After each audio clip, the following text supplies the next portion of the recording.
आज हम लोग क्लास 10th की केमिस्ट्री की चैप्टर 1 की कुछ महत्वपूर्ण क्वेश्चन करने वाले हैं, जैसा कि आप क्वेश्चन देख रहे हैं। चलिए देर न करते हुए शुरू करते हैं। और हमारा पहला सवाल है आज का, उपचयन और अपचयन में अंतर स्पष्ट कीजिए। जैसा कि देख रहे हैं यहाँ लिखा गया, उपचयन एवं अपचयन में अंतर स्पष्ट कीजिए। तो उपचयन को इंग्लिश में ऑक्सीडेशन कहा जाता है और अपचयन को इंग्लिश में रिडक्शन कहा जाता है। और जैसा कि है कि उपचयन एवं अपचयन एक दूसरे के पूरक अभिक्रियाएं यानी एक दूसरे के जस्ट अपोजिट होती है। जैसा कि आप देख रहे हैं यहाँ पे, उपचयन में किसी तत्व में ऑक्सीजन की मात्रा बढ़ती है, यानी उपचयन में क्या होता है, ऑक्सीजन बढ़ता है और हाइड्रोजन की हानि होती है, मतलब हाइड्रोजन की कमी होता है। ऑक्सीजन बढ़ता है और हाइड्रोजन घटता है। और उसी का अपोजिट अपचयन में यदि पूछा जाए तो ऑक्सीजन की हानि होती है और हाइड्रोजन में वृद्धि होती है। तो मेरे प्यारे स्टूडेंट्स याद रखिएगा, यदि आपसे पूछा जाए उपचयन में तो ऑक्सीजन की मात्रा बढ़ती है और हाइड्रोजन की मात्रा घटती है, और वही अपचयन में पूछा जाए तो ऑक्सीजन की मात्रा घटती है और हाइड्रोजन की मात्रा बढ़ती है। चलिए अब हम लोग चलते हैं सेकंड क्वेश्चन पे। और सेकंड क्वेश्चन है, एक भूरी धातु तत्व X है, मान लिया कि X है, वो तत्व कौन सा है, X मान लिया है, को गर्म करने पर वह काले रंग में बदल जाता है। एक धातु है जिसका कलर कैसा होता है, भूरे रंग का होता है। जिसका कलर कैसा होता है, भूरे रंग का होता है, लेकिन जब इसे गर्म किया जाता है तो यह काले रंग में बदल जाता है। तो आपसे पूछा जा रहा है कि तत्व X और काले रंग का यौगिक कौन है, यानी उसका नाम बताइए। आप तत्व X का नाम बताइए और काले रंग का यौगिक का नाम बताइए। और इसी में दूसरा सवाल पूछा गया कि उसका रासायनिक समीकरण भी लिखिए। तो जैसा कि आप यहाँ देख रहे हैं कि वो जो तत्व है भूरे रंग का, वो तत्व है तांबा। वो तत्व कौन सा, तांबा, जिसका संकेत होता है Cu, जिसे इंग्लिश में कॉपर कहते हैं। और जो काले रंग का जो यौगिक बनता है वो कॉपर ऑक्साइड बनता है। जो काले रंग का यौगिक बनता है वो क्या बनता है, कॉपर ऑक्साइड। और ये रिएक्शन किस तरह से होता है, जैसा कि आप देख रहे हैं कि कॉपर जब ऑक्सीजन से अभिक्रिया करती है तो कॉपर ऑक्साइड बनाता है, यानी CuO बनाता है। तो क्लियर हो गया होगा कि भूरे रंग का तत्व कौन सा है, तो कॉपर है। और जब उसे गर्म किया जाता है तो वो किस रंग में बदलता है, तो गर्म करने पर वह काले रंग के कॉपर ऑक्साइड में बदल जाता है, जैसा कि रिएक्शन भी नीचे लिखा गया है। तो अब हम लोग चलते हैं नेक्स्ट सवाल पे। और हमारा नेक्स्ट सवाल है, संक्षारण क्या है। संक्षारण क्या है, अधातु को संक्षारण से बचाने की 3 विधियों का नाम बताएं। तो जैसा कि यहाँ लिखा गया है आंसर में कि जब किसी धातु की सतह पर वायु या जल के कारण रासायनिक अभिक्रिया होती है, किसके कारण, वायु या जल के कारण रासायनिक अभिक्रिया होती है। याद रखिएगा, जब किसी धातु के सतह पे वायु या जल के कारण रासायनिक अभिक्रिया होती है जिससे वह नष्ट होने लगती है, उसे क्या कहते हैं, संक्षारण यानी कोरोजन। और इसी को कहते हैं जंग लगना भी कहते हैं। संक्षारण कहे या फिर क्या कह देगा, जंग लगना। याद रखिएगा मेरे प्यारे स्टूडेंट्स, जंग लगना भी इसी को कहते हैं। तो जैसा कि आप देखें, लोहा को जब पानी में या खुली हवा में छोड़ दिया जाता है तो धीरे धीरे वो नष्ट होने लगता है, और उसी को क्या कहते हैं, संक्षारण कहते हैं, या फिर उसी को दूसरे भाषा में जंग लगना कहते हैं। तो नेक्स्ट पूछा गया था आपसे कि धातु को संक्षारण से बचाने की 3 विधियों को लिखें। तो जैसा कि आप यहाँ देख रहे हैं 3 विधि लिखा गया।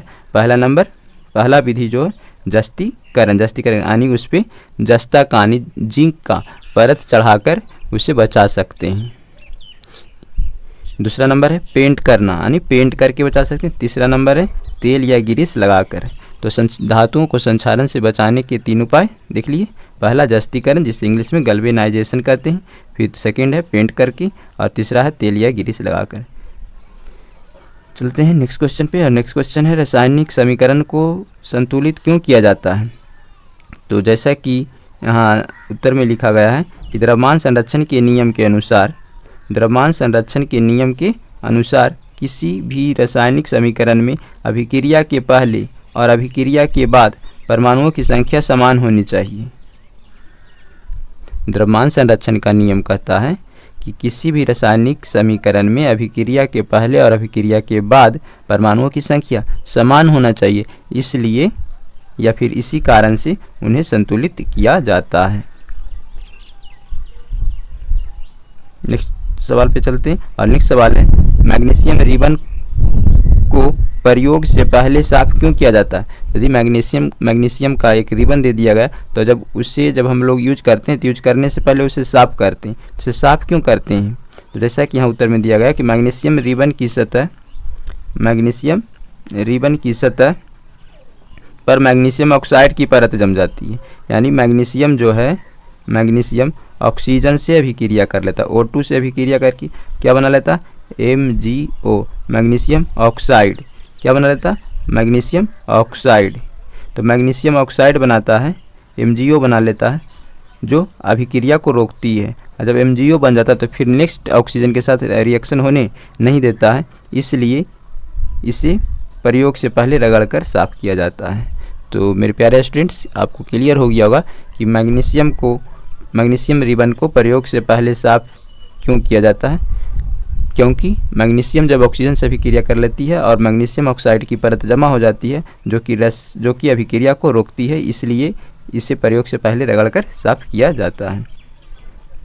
चलिए चलते हैं नेक्स्ट सवाल पे और नेक्स्ट सवाल है उस अभिक्रिया का नाम बताएं जिसमें किसी पदार्थ से ऑक्सीजन निकाल दिया जाता है। जैसा कि हम लोग अभी ऊपर में पढ़े थे कि ऑक्सीजन की वृद्धि यानी ऑक्सीजन की वृद्धि और हाइड्रोजन की कमी क्या कहलाएगा, ऑक्सीजन की वृद्धि, ऑक्सीजन की वृद्धि, ऑक्सीजन O से ऑक्सीजन की वृद्धि और हाइड्रोजन की कमी क्या कहलाएगा, ऑक्सीकरण कहलाएगा, ऑक्सीकरण। तो यहाँ उल्टा पूछा जा रहा है आपसे, ऑक्सीजन निकाल दी जा रही है यानी ऑक्सीजन की कमी, तो ऑक्सीजन की कमी और हाइड्रोजन की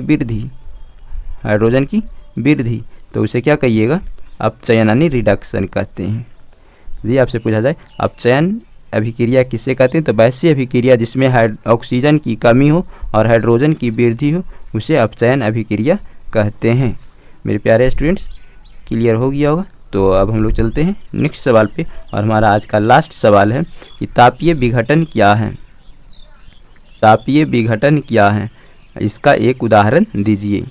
तो विघटन का मतलब होता है टूटना और तापीय मतलब यानी गर्म करने पे। तो जैसा कि यहाँ लिखा गया कि जब किसी यौगिक को गर्म करने पर वह 2 या 2 से अधिक पदार्थों में टूट जाता है तो उसे तापीय विघटन कहते हैं। और तापीय विघटन को इंग्लिश में आप कहना चाहिएगा, क्या कहिएगा, थर्मल डिकम्पोजिशन। तो आपको याद हो गया होगा, समझ भी गए होंगे। तापीय यानी ताप और विघटन मतलब टूटना, यानी जब किसी यौगिक को गर्म करने पर वह 2 या 2 से अधिक पदार्थों में टूट जाता है तो उसे क्या कहते हैं, तापीय विघटन कहते हैं। जैसा कि यहाँ दिया गया CaCO3 कैल्शियम कार्बोनेट। जो कैल्शियम कार्बोनेट को जब आप गर्म करिएगा, ट्रायंगल का मतलब हो रहा है हीट, ट्रायंगल का मतलब क्या हो रहा है, हीट यानी गर्म करना, हीट करना होता है। ट्रायंगल का मतलब होता है हीट करना। तो कैल्शियम कार्बोनेट को जब हीट कर रहे हैं तो कैल्शियम ऑक्साइड और CO2 में टूट रहा, कैल्शियम ऑक्साइड और CO2 में टूट रहा। इसका यदि नोट में बता देते हैं, याद रखिएगा। कैल्शियम कार्बोनेट पूछा जाए तो संगमरमर का सूत्र पूछा जाए तो कैल्शियम कार्बोनेट से क्या हो जाएगा, संगमरमर का सूत्र। और CaO कहा जाए तो बिना बुझा हुआ चूना का सूत्र पूछा जाए तो CaO यानी कैल्शियम ऑक्साइड। याद रखिएगा, संगमरमर का सूत्र CaCO3 यानी कैल्शियम कार्बोनेट। और यदि पूछा जाए बिना बुझा हुआ चूना का सूत्र तो बिना बुझा हुआ चूना का सूत्र CaO यानी कैल्शियम ऑक्साइड। मेरे प्यारे स्टूडेंट्स, एक बार क्वेश्चन को लिखकर ज़रूर प्रैक्टिस करिएगा, जिससे आपको पूरी तरह से क्लियर हो जाएगा।